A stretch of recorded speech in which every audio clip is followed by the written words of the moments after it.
আসসালামু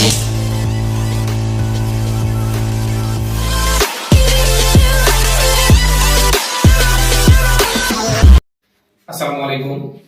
এখন আমরা কিছু সংখ্যার বর্গ এবং বর্গমূল নির্ণয়ের শর্টকাট শিখব। তো যদি একক স্থানে অঙ্কে যদি শুধু 5 থাকে তাহলে এক নিয়ম, এবং একক স্থানীয় অঙ্কে অন্যান্য যে অঙ্কগুলো আছে মোট 10 অঙ্কের মধ্যে 9টা অঙ্ক 5 ব্যতীত আলাদা নিয়ম। তাহলে আমরা প্রথম অঙ্কটা দেখব, 15 এর বর্গ নির্ণয় করব। তাহলে 15 এর বর্গ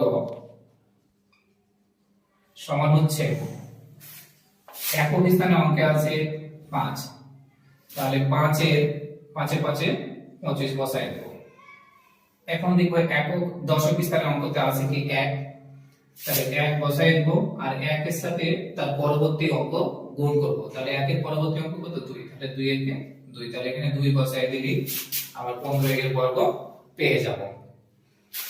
একইভাবে যদি আমরা অন্য একটা অঙ্ক করে দেখি, মনে করি 35 এর বর্গ, তাহলে কি হবে?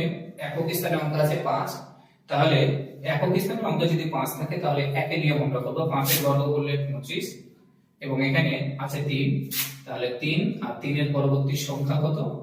3 এর পরবর্তী সংখ্যা হচ্ছে 4, তাহলে 3 4 এ 12, তাহলে এখানে কত?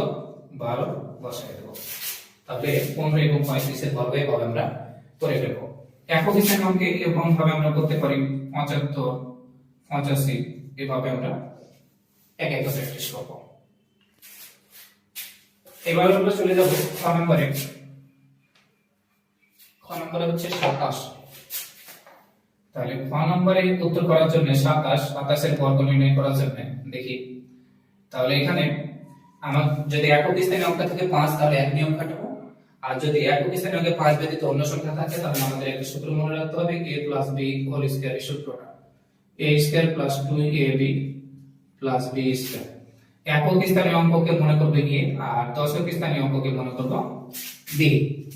তাহলে এখানে একক স্থানে অঙ্ক হচ্ছে 7, তাহলে 7 এর b², 7 এর b² হলে কত হয়? 49, 49 এ আমরা 9 বসায় দেব।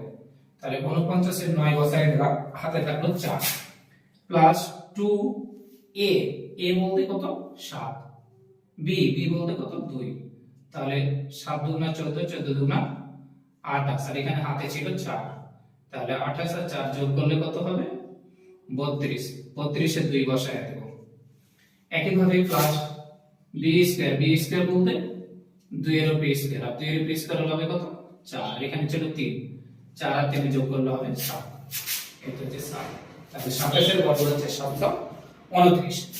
এবারে গ নাম্বার যদি করি, তাহলে গ নাম্বার হচ্ছে 37, তাহলে 7, তাহলে a + b হোল স্কয়ার মানে 7² প্লাস 2ab + b², তাহলে সাথে সাথে 49, 49 এর 9 বসায় দেব, 49 এর 9 বসায় দেব, হাতে থাকলো 4। এবার 7 দুগুণা 14 আর 3 14 42, এখানে হাতে ছিল 4, তাহলে 4 যদি যোগ করি তাহলে হবে 6, আর এখানে 4, এখানে 6 বসায় দিলাম, হাতে থাকলো 4, আবার 3 3 কে 9, আর এখানে হাতে ছিল 4, এটা যোগ করলে হবে 13, তাহলে এখানে আমরা 13 বসায় দেব। একইভাবে আমরা যদি ঘ নাম্বার করি, তাহলে 94 এর বর্গ হবে, তাহলে a², তাহলে a² plus 2ab plus b², তাহলে 4 4 এ 16, 16 6 বসায় দেব, তারপরে হাতে থাকবে 1 প্লাস 4 দুগুণা 8, 8 9 72, 72, আর এখানে 1 হাতে ছিল 72, এর 1 যোগ করলে হবে 73, 73 এর 3 বসায় দিলাম, আবার কি প্লাস 9 9 81 আর 7, 81 আর 7 যোগ করলে হবে 88, তাহলে এখানে 88 বসায় দেব। তাহলে একইভাবে আমরা অতি সহজে শর্টকাটের মাধ্যমে যে কোনো সংখ্যার বর্গ নির্ণয় করতে পারি।